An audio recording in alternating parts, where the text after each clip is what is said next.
प्रिय विद्यार्थियों, online class में आपका पुनः स्वागत है।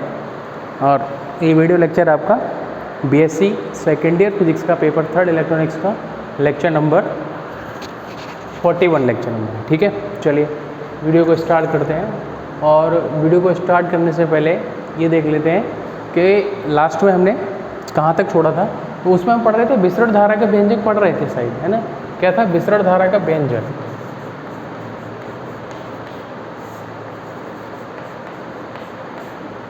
ज़्यादा नहीं, बस पूरा कंप्लीट हो गया, एक दो स्टेप और हैं।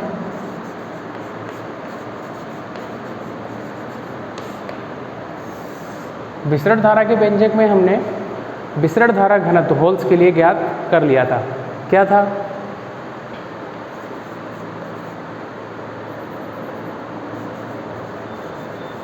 होल्स के लिए विसरण धारा घनत्व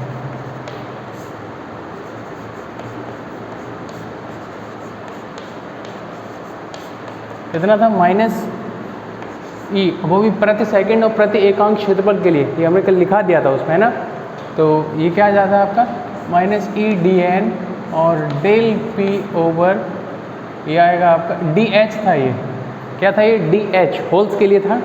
विसरण गुणांक बोलते हैं इसको, ठीक है। लास्ट लेक्चर में इसको हमने बताया था। और ये आ गया आपका डेल h। ये आपका निकला था प्रति सेकंड प्रति एकांक क्षेत्रफल के लिए विसरण धारा घनत्व। अब होल्स के कारण कुल धारा घनत्व ज्ञात करने के लिए हमने क्या बताया था आपको, उसी के आगे लिखेंगे इस प्रकार किसके लिए? होल्स के कारण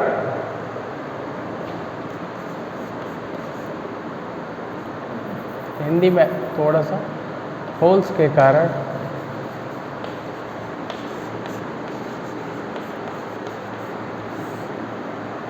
कुल धारा घनत्व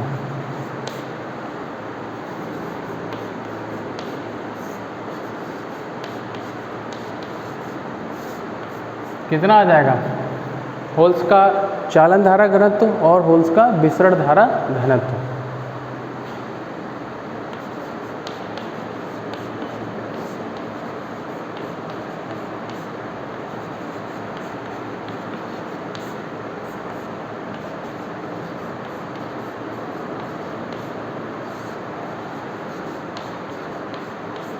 विसरण धारा घनत्व ये आ गया आपका, ठीक है। तो इन दोनों की वैल्यू, ये वैल्यू आप इससे पहले डेरिवेशन में निकाल चुके हैं। किसमें? जब अपवाह धारा और जो चालन धारा थी वहाँ पर हमने पहले होल्स और इलेक्ट्रॉन्स के लिए अलग अलग निकाला था। तो उसके लिए किसके लिए आ जाएगा? ये आपका होल्स के लिए, वो ठीक है। होल्स के लिए जो चालन धारा घनत्व था उसको यहाँ पर रखेंगे। अब विसरण धारा घनत्व आपके पास है, देखिए क्या आ जाएगा।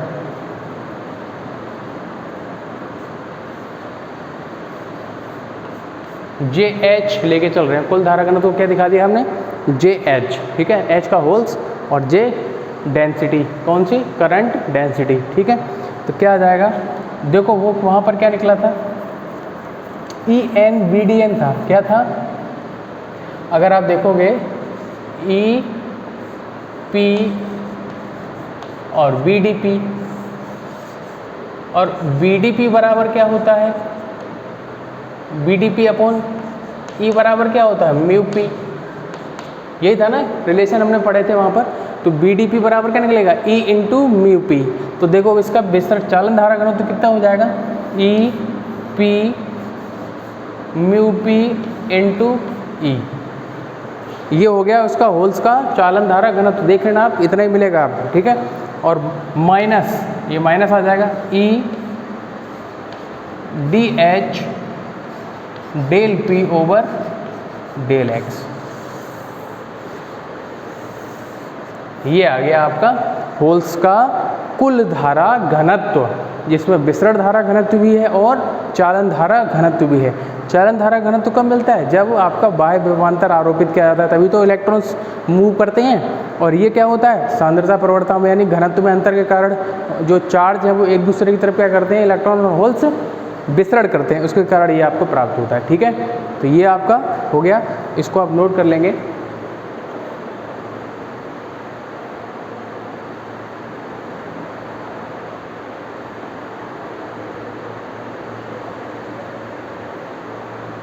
चलिए इसको हटाते हैं।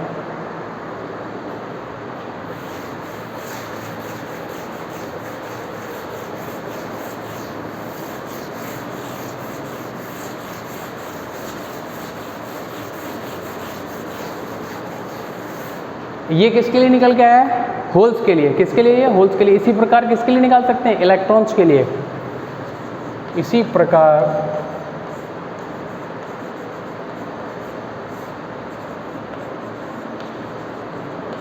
इलेक्ट्रॉन के लिए कुल धारा घनत्व, कुल धारा घनत्व क्या आ जाएगा? देखो यहां से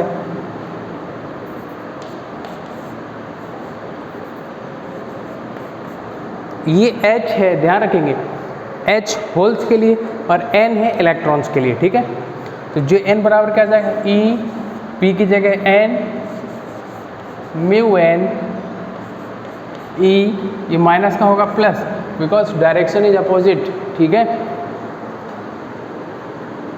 E ये DH है, यहाँ आएगा DN, इलेक्ट्रॉन्स के लिए है। ये इलेक्ट्रॉन का विसरण गुणांक है और ये किसका विसरण गुणांक है आपका? ये है होल्स के लिए। ठीक है, प्लस और इधर क्या आ जाएगा? डेल P की जगह क्या आएगा यहाँ पर? N, क्योंकि P होल्स की संख्या है और N हमने मानी थी एकांक आयतन में, इलेक्ट्रॉन की संख्या कितनी मानी थी हमने? N, तो यहाँ पर क्या आ जाएगा? N, del N over del X। ये आपके दोनों टॉपिक हो गए कंप्लीट। कौन से? चालन धारा वाला और ये विसरण धारा वाला। इसको नोट कर लेंगे। ठीक है,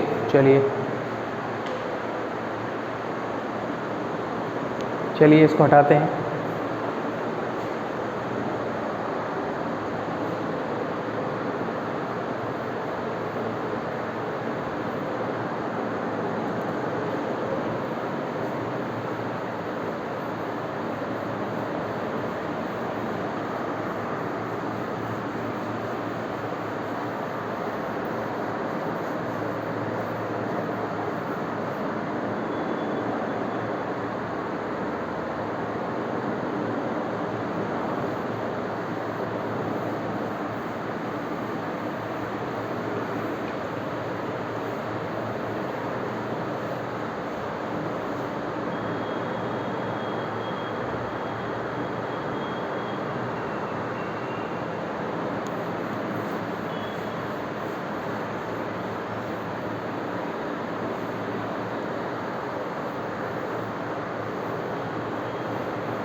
चलिए देखिए, नेक्स्ट टॉपिक स्टार्ट करते हैं। क्या है?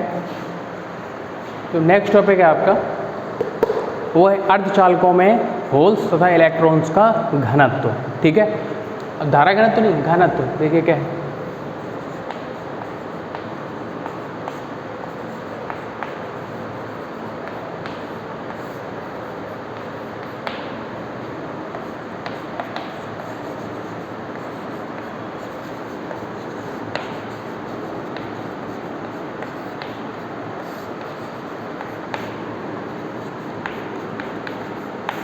यहाँ पर जो घनत्व की बात हो रही है वो संख्या घनत्व की बात हो रही है। ठीक है, नंबर डेंसिटी, ये आपकी हेडिंग है। किसकी हेडिंग है? अर्थ सेमीकंडक्टर में होल्स और जो इलेक्ट्रॉन्स होते हैं उनकी डेंसिटी का डेरिवेशन है। ठीक है, तो सबसे पहले इसमें कुछ बेसिक चीज़ें हैं उनको हम लिखेंगे। जैसे हमको पता है कि कोई भी अर्धचालक डायोड है, उसके पी क्षेत्र में होल्स अधिक, इलेक्ट्रॉन्स कम, एन क्षेत्र में इलेक्ट्रॉन ज़्यादा, होल्स कम होते हैं। ठीक है, तो इन सांद्रता प्रवणता से क्या होता है? एक दूसरे से डिफ्यूज होते हैं, विसरित होते हैं, एक लेयर बनती है अपोजिट आयंस की। ठीक है, तो वो चीज़ें हम थोड़ा सा जल्दी फटाफट इसको लिख दे रहे हैं। चलिए देखिए, अर्धचालक डायोड में, यहाँ से लिख दे रहा हूँ मैं। ठीक है, साफ है, साफ। चलो इसको साफ करो पहले थोड़ा सा।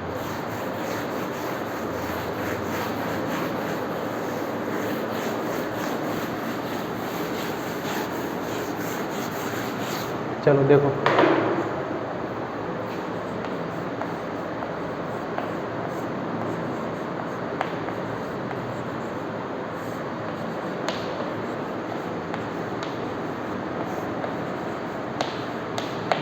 अर्धचालक डायोड में मैं की जगह के करूँ, के पी क्षेत्र में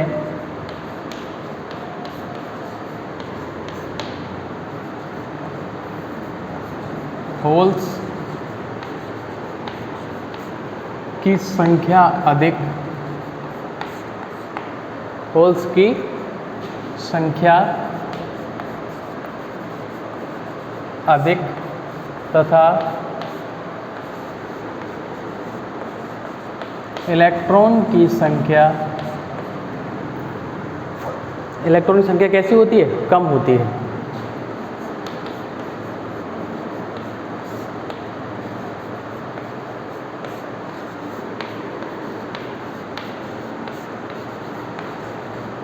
इसी प्रकार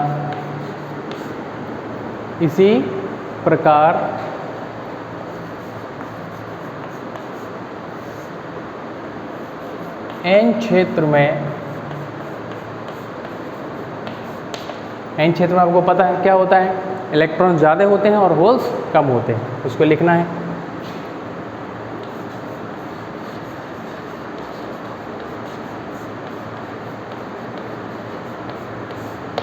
होल्स की संख्या कम तथा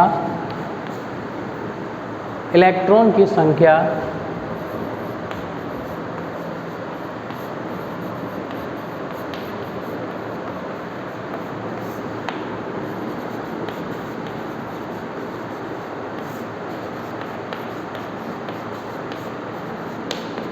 अधिक होती है। इलेक्ट्रॉन की संख्या अधिक होती है। अब संख्या देखो, जो घनत्व में अंतर आ गया ना, घनत्व भी उसी हिसाब से होता है जिस हिसाब से संख्या होती है। तो P में क्या होगा? होल्स का घनत्व ज़्यादा होगा और N में किसका घनत्व ज़्यादा होगा? इलेक्ट्रॉन्स का होगा। तो वही चीज़ में आपको यहाँ पे संख्या के रूप में लिख दी गई है। तो अब इस घनत्व प्रवणता या घनत्व में अंतर के कारण क्या होता है? इस घनत्व में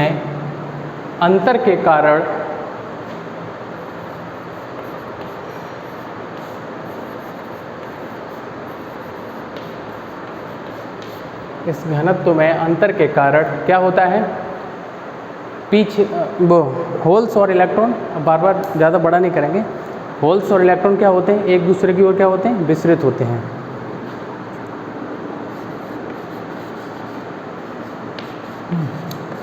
होल्स तथा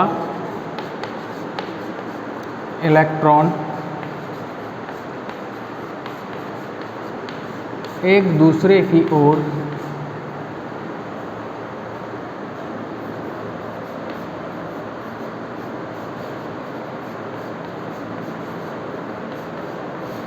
विसरित होते हैं। अब इससे क्या होगा? जैसे P क्षेत्र और N क्षेत्र के निकट विपरीत आयनों की एक परत जम जाती है।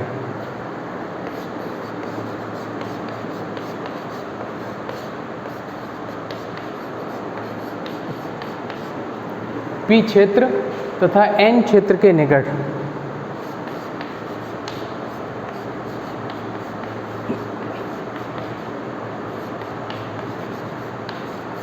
P क्षेत्र तथा N क्षेत्र के निकट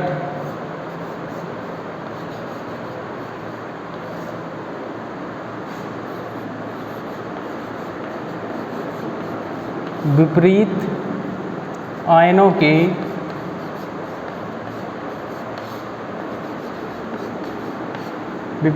की क्या जम जाती है? परत जम जाती है।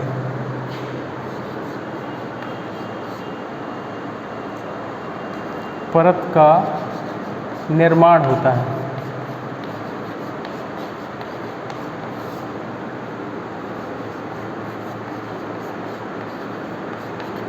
देखिए जरा, इसको नोट करेंगे आप।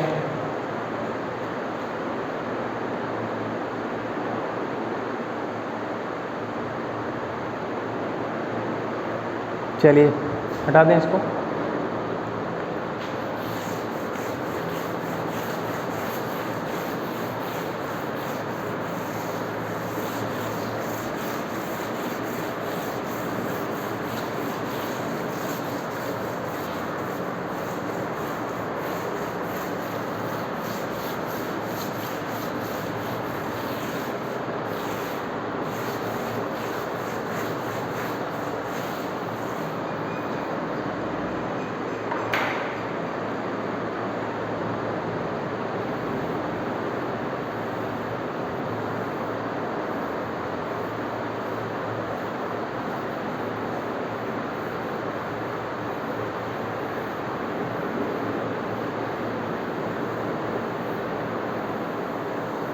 देखिए और थोड़ा सा लिख लें इसमें क्या होता है। विपरीत आयनों क्या जम जाती है, एक परत जम जाती है और एक विद्युत क्षेत्र का निर्माण होता है और विद्युत क्षेत्र के कारण विभव का निर्माण होता है जिसको हम रोधिका विभव भी कहते हैं। वो एक दो लाइन और लिखनी है, जिससे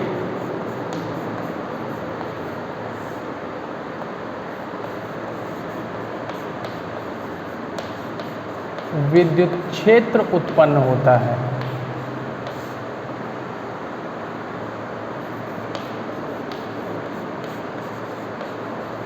और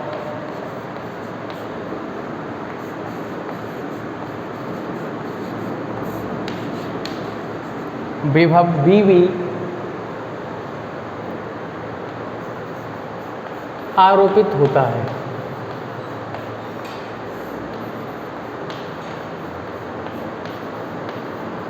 विभव भी क्या हो रहा है, आरोपित, जिसे विभव प्राचीर, रोधिका विभव इन सब नामों से जाना जाता है। लिख लीजिए इसको।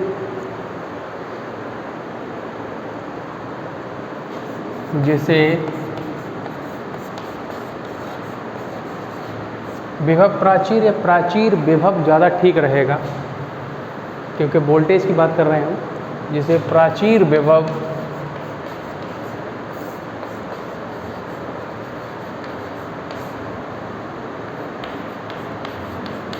रोधिका विभव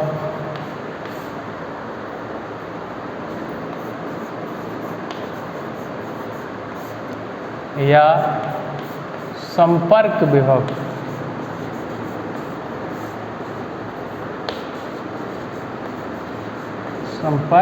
विभव के नाम से जाना जाता है।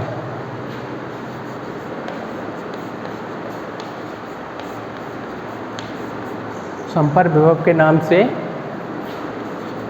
जाना जाता है।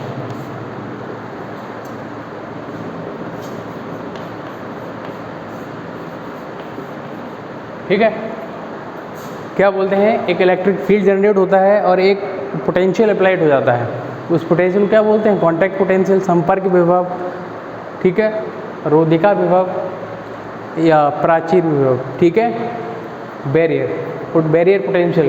तो इन सब नामों के उसको क्या उसके जाना जाता है। ठीक है, ये थ्योरी आप नोट कर लीजिए इसको।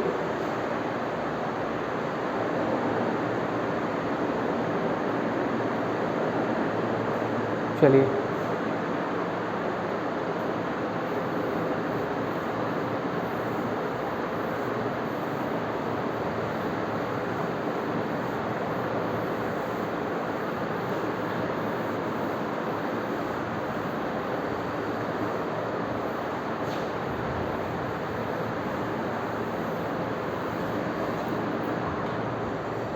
देखिए क्या है, जब पैराग्राफ चेंज करके लिखेंगे इसमें, जब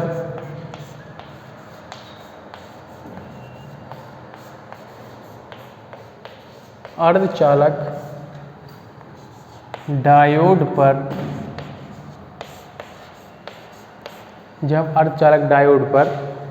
बाह्य विभवांतर आरोपित न किया जाए, कोई भी एक्सटर्नल पोटेंशियल अप्लाइड न किया जाए। ठीक है, जब अर्धचालक डायोड पर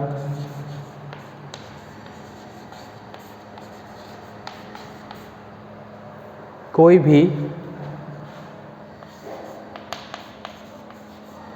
बाह्य विभवांतर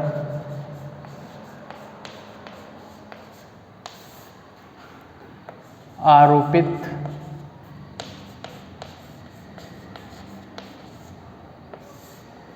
न किया जाए,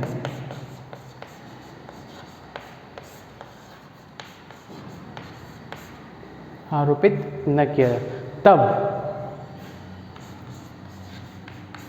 डायोड में क्या होगा, देखिए जरा, तब डायोड में इलेक्ट्रॉन व होल्स के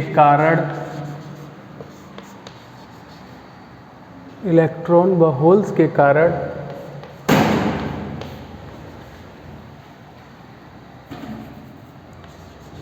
कुल धारा घनत्व का मान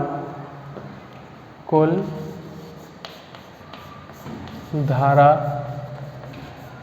घनत्व का मान 0 होगा। आप इसको समझिए क्या लिखा है। ये बोल रहा है कि अगर कोई भी डायोड पर एक्सटर्नल पोटेंशियल बाह्य बल आरोपित न किया जाए या बाह्य विभवांतर आरोपित न किया जाए तो जो उस डायोड में इलेक्ट्रॉन व होल्स के लिए जो धारा घनत्व होगा, कुल धारा घनत्व क्या हो जाएगा? 0 होगा, क्योंकि जब धारा ही नहीं बहेगी तो धारा घनत्व क्या होगा? J बराबर क्या होता है? I/A। और जब धारा का मान 0 हो जाएगा तो धारा घनत्व क्या हो जाएगा? धारा घनत्व क्या हो जाएगा? 0 हो जाएगा। वही बात इसने कह दी है यहाँ पर, ठीक है। इसको आप नोट करेंगे।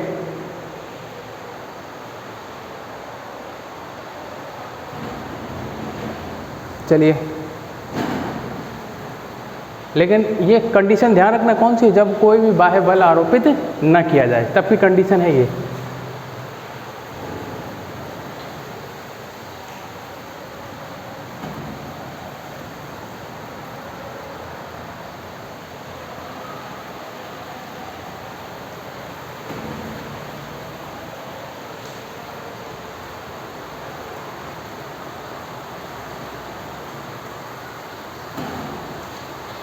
बारिश हो रही है अच्छी।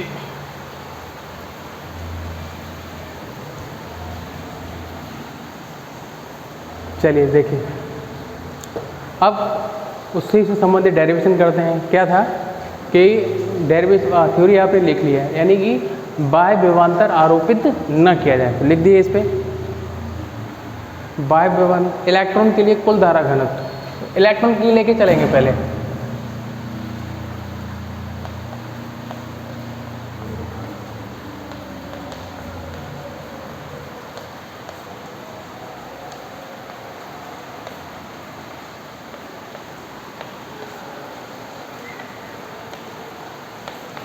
अभी जो निकाला है इससे पहले जो विसरण में हमने निकाला है, विसरण धारा के व्यंजक में वही वाला फॉर्मूला Jn इलेक्ट्रॉन्स के लिए कुल धारा घनत्व तो कितना था? En E और ये μn plus E dn del n over del x। यही था ना, देखो En E capital E μn गतिशीलता इलेक्ट्रॉनों के लिए, चार्ज विसरण गुणांक इलेक्ट्रॉनों के लिए, एन ये इलेक्ट्रॉनों के लिए सांद्रता प्रवणता कहलाती है। ये इसको समीकरण डाल दिया हमने एक। क्या समीकरण डाल दिया हमने? ऐसे एक समीकरण डाल दिया, ठीक है। अब अप्लाई कीजिए। क्या अभी हमने जो कंडीशन लगाई थी इसमें कंडीशन थी बाह्य बल बाह्य विभवांतर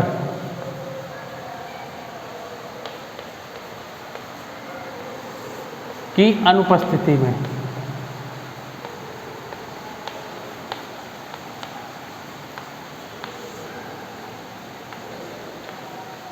बाह्य बल की अनुपस्थिति में, तो बाह्य बल की अनुपस्थिति में अभी आपने से पहले थ्योरी लिखी है, तो कुल धारा घनत्व तो है, इसकी वैल्यू क्या हो जाती है? 0।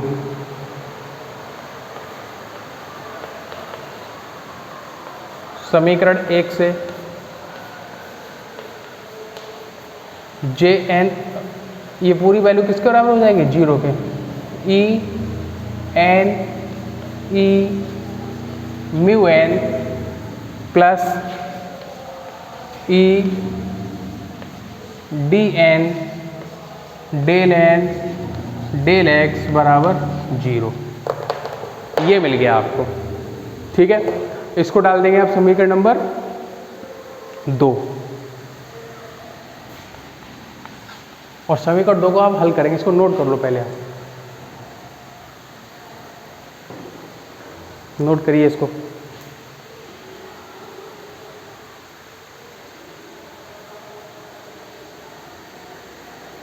ठीक है, हटा देता हूँ मैं इसे।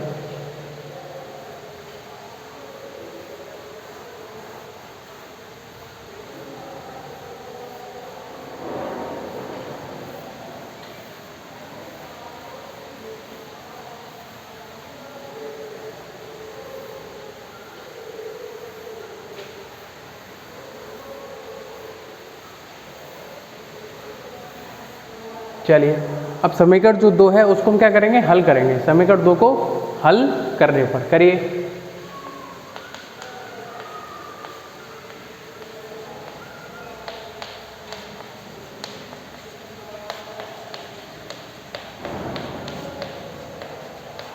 समीकरण 2 को हल करेंगे, करो।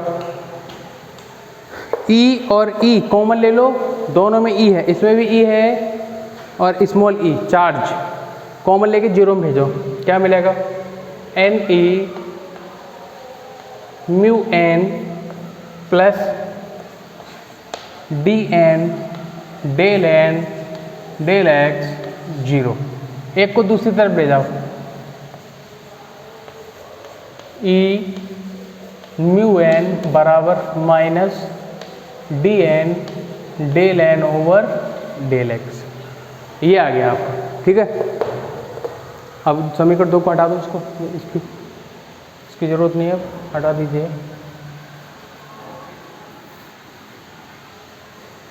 अब क्या करेंगे, देखो चरों का पृथक्करण करते हैं।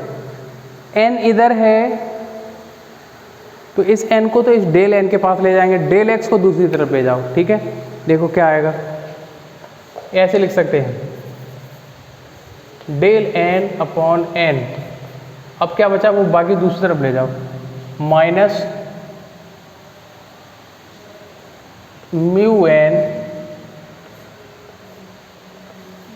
डी एन ई और डेल एक्स, ये आ गया आपका। देखो n को उधर ले जाओगे और डी एन को इधर लाओगे और डेल एक्स को इधर लाओगे तो वही बात आ जाएगी, ठीक है। और थोड़ा सा कर लें इसको सॉल्व।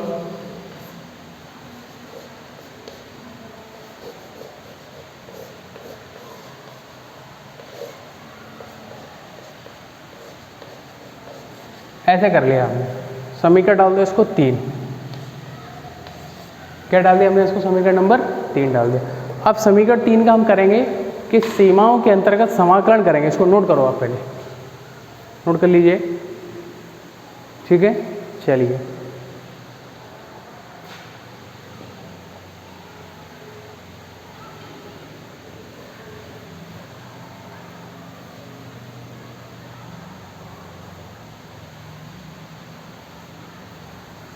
इसको भी हटा दो।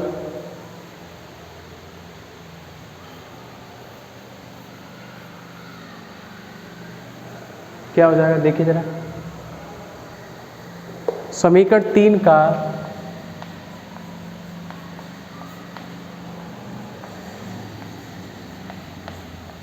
सीमाओं के अंतर्गत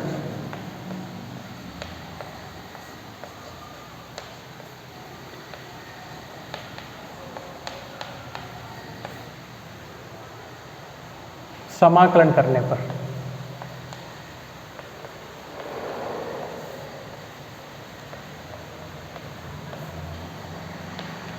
सीमाओं के अंतर्गत क्या करेंगे, समाकलन करेंगे। तो देखो करेंगे, ये करना। अब इसकी लिमिट देखिए क्या रहती है, लिमिट को ध्यान से देखना।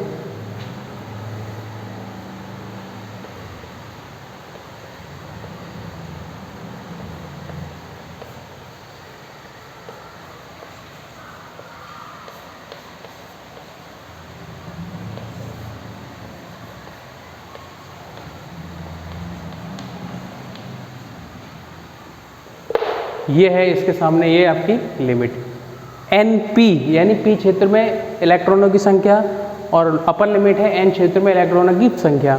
Del N over del N ये है, ये सेम है, कांस्टेंट है, बाहर आ गया x1 और x2 minus E del X, ये आ गया आपका। अब इसकी जो लिमिट है, अब लिमिट को आप पढ़ेंगे कि इसकी लिमिट हमने कैसे रखी है। अगर समझ में आता ठीक है, नहीं तो नेक्स्ट वीडियो में इसको हम समझाएंगे, ठीक है।